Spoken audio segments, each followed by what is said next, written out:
Shalom, salam sejahtera untuk kita semua. Kita berjumpa lagi dalam bacaan renungan pagi pulang ke rumah pada hari ini Sabtu 21 November 2020.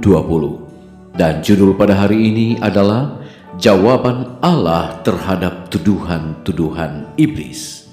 Sebelum kita lanjut, mari berdoa.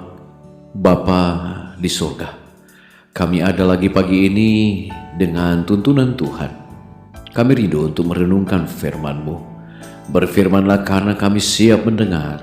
Dalam nama Yesus kami sudah berdoa. Amin. Ayat tema kita pada pagi ini diambil di dalam kitab Wahyu 14 ayat 9 dan 10. Firman Tuhan berkata, "Jikalau seorang menyembah binatang dan patungnya itu dan menerima tanda pada dahinya atau pada tangannya, maka ia akan minum dari anggur murka Allah." Saudara-saudaraku yang kekasih, bagaimana dunia memperlakukan hukum Allah? Di mana-mana orang bekerja melawan aturan ilahi dalam keinginan mereka untuk menghindar dari memikul salib yang menuntun pada kepatuhan. Bahkan gereja-gereja berpihak pada kemurtadan besar yang menuntut bahwa hukum Allah telah diubah atau dibatalkan. Banyak orang dalam kebutaan mereka membanggakan kemajuan dan pencerahan yang luar biasa, tetapi pengamat sorgawi melihat bumi dipenuhi dengan korupsi dan kekerasan. Karena dosa, atmosfer dunia kita telah menjadi atmosfer rumah hama. Sebuah pekerjaan besar harus diselesaikan di hadapan dunia dalam kebenaran-kebenaran Injil yang menyelamatkan. Ini adalah cara yang ditentukan Allah untuk membendung gelombang kemerosotan moral. Ini adalah caranya untuk memulihkan citra moralnya dalam manusia. Ini adalah obat untuk kekacauan universal. Ini adalah kekuatan yang menarik orang bersama dalam kesatuan. Untuk menyajikan kebenaran ini adalah pekerjaan dari pekabaran malaikat ketiga. Tuhan merencanakan bahwa penyajian pekabaran ini akan menjadi pekerjaan tertinggi dan terbesar yang dilakukan di dunia saat ini. Iblis terus-menerus mendesak umat manusia untuk menerima asas-asasnya. Jadi dia berusaha untuk menandingi pekerjaan Allah. Dia secara konstan mewakili umat pilihan Allah sebagai orang yang tertipu.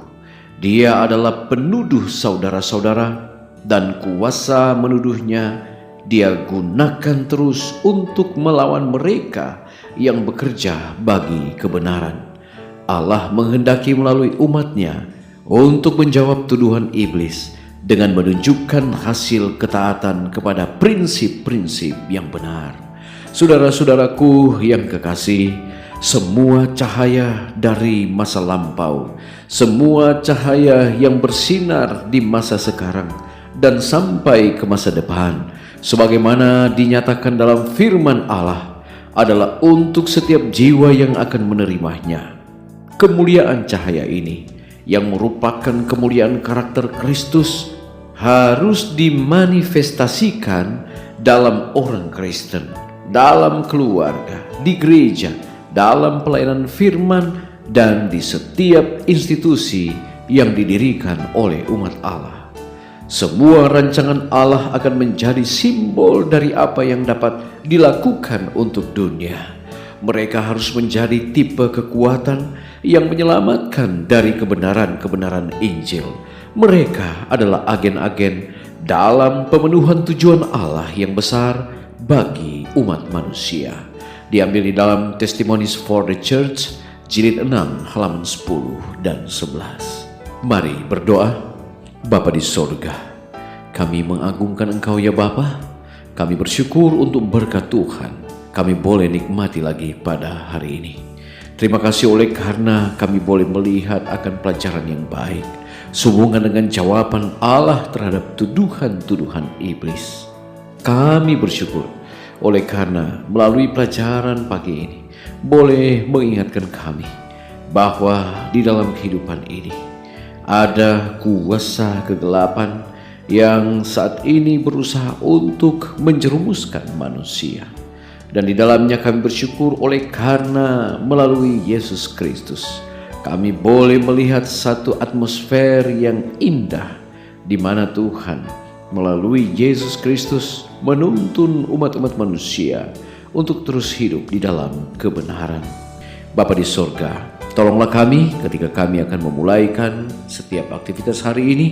Tuhan kiranya berkati dan sertai ibadah yang kami akan lewati di hari Sabat ini, kiranya juga boleh menjadi berkat untuk kami.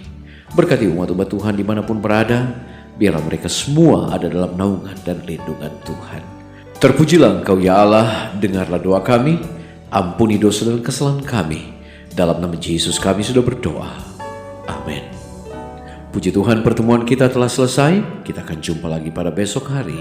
Shalom, Tuhan memberkati.